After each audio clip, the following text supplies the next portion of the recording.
Elif Shafak, Sophie mon amour, chapitre 6, Shams. Une auberge près de Samarcande, mars 1242. Brisés de solitude, tous endormis avec leurs rêves personnels, plus d'une douzaine de voyageurs épuisés étaient couchés à l'étage de l'auberge. J'enjambais des pieds nus et des mains pour gagner ma couche qui puait la sueur et les moisissures.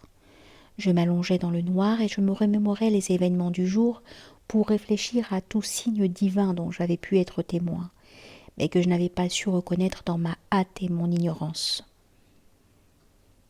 Depuis mon enfance, j'ai des visions et j'entends des voix. Je parle à Dieu depuis toujours, et il répond. Certaines fois, je monte au 7e ciel aussi léger qu'un murmure. Puis je descends dans les profondeurs de la terre, envahi d'odeurs d'humus, caché comme une pierre enterrée sous les chênes puissants et les doux noisetiers. De temps à autre, je perds l'appétit et je ne mange plus pendant des jours d'affilée. Rien de tout cela ne m'effraie, mais au fil du temps, j'ai appris à ne pas en parler. Les humains ont tendance à décrier ce qu'ils ne comprennent pas. Je le sais d'expérience. La première personne qui se méprise sur mes visions fut mon père. Je devais avoir 10 ans quand j'ai commencé à voir quotidiennement mon ange gardien, et je fus assez naïve pour penser que tout le monde vivait le même phénomène. Un jour, alors que mon père m'apprenait comment fabriquer un coffre en cèdre pour que je devienne menuisier comme lui, je lui parlais de mon ange gardien. « Tu as une imagination débridée, mon fils, me dit sèchement mon père, et tu devrais garder ces élucubrations pour toi. On ne va pas bouleverser les villageois une fois de plus. » Quelques jours plus tôt, les voisins s'étaient plaints à mes parents m'accusant d'un comportement étrange qui effrayait leurs enfants. « Je ne comprends pas ton attitude, mon fils. Pourquoi ne peux-tu accepter de n'être en rien plus remarquable que tes parents ? Tous les enfants ressemblent à leur père et à leur mère. Toi aussi. » C'est alors que je compris que, même si j'aimais mes parents et aspirais à leur amour, ils étaient des étrangers pour moi. « Père, comparé à vos autres enfants, je suis sortie d'un œuf différent. Considérez-moi comme un cancton élevé par des poules. Je ne suis pas un noyau domestique destiné à passer sa vie au poulailler. L'eau qui vous effraie me ranime, car, contrairement à vous, je sais nager, et je vais nager. L'océan est ma patrie. Si vous êtes avec moi, venez à l'océan. Sinon, cessez de vous mêler de mes affaires et retournez au poulailler. » Mon père arrondit les yeux, puis les rétrécit, l'air distant et grave. « Si c'est ainsi que tu parles à ton père aujourd'hui, je me demande comment tu t'adresseras à tes ennemis quand tu grandiras. » Au grand désespoir de mes parents, mes visions ne disparurent pas en grandissant. Elles se firent plus intenses et plus réelles encore. Je savais que je rendais mes parents nerveux et je m'en voulais de les troubler ainsi, mais en vérité, je ne savais pas comment mettre fin à ces visions. Et même si je l'avais su, je ne crois pas que je l'aurais fait. Je ne tardais pas à quitter la maison. Depuis, Tabriz est devenu un mot lisse et doux, si fin et délicat qu'il fond sur ma langue. 3 senteurs accompagnent mes souvenirs de ce lieu. Le bois scié, le pain aux graines de pavot et l'odeur propre et crissante de la neige. Depuis, je suis un derviche errant qui ne dort jamais plus d'1 fois au même endroit, qui ne mange jamais 2 fois dans le même bol, qui voit chaque jour des visages différents. Quand j'ai faim, je gagne quelques pièces en interprétant des rêves. C'est dans ces conditions que j'ai fouillé l'Est et l'Ouest, de haut en bas à la recherche de Dieu. Je pourchasse partout une vie qui vaut d'être vécue et un savoir qui vaut d'être connu.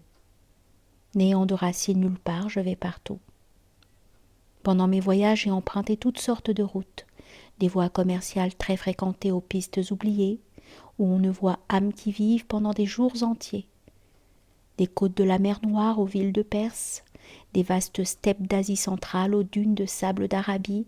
J'ai traversé d'épaisses forêts, des prairies et des déserts.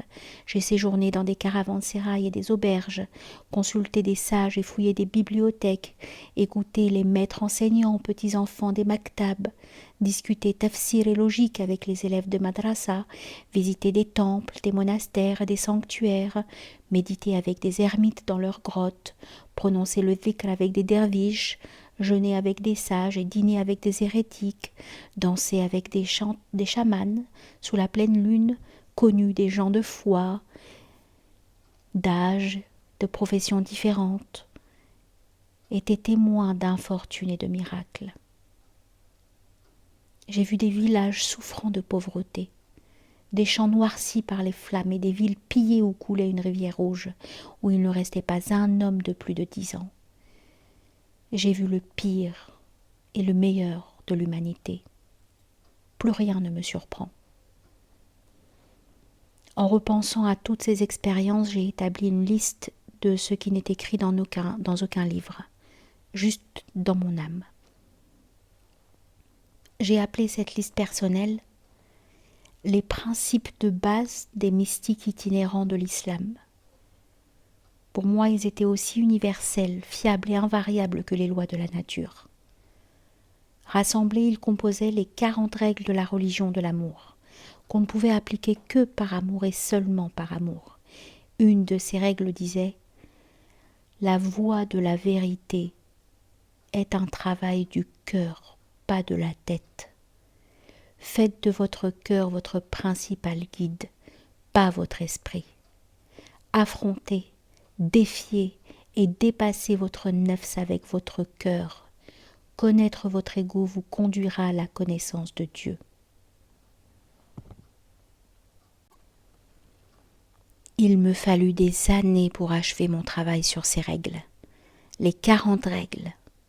Maintenant que j'ai terminé, je sais que j'approche de ma fin en ce monde. Ces derniers temps, j'ai eu nombre de visions en ce sens. Ce n'est pas la mort qui m'inquiète, car je ne la considère pas comme une finalité, mais de mourir sans laisser d'héritage. Un grand nombre de mots emplissent ma poitrine, des histoires attendant d'être contées. Je veux transmettre cette connaissance à une autre personne, ni à un maître ni à un disciple, à une personne qui serait mon égal, un compagnon. Dieu, murmurai-je dans la pièce humide et sombre. Toute ma vie j'ai parcouru le monde et suivi ta voie. J'ai considéré chaque personne comme un livre ouvert, un courant en marche.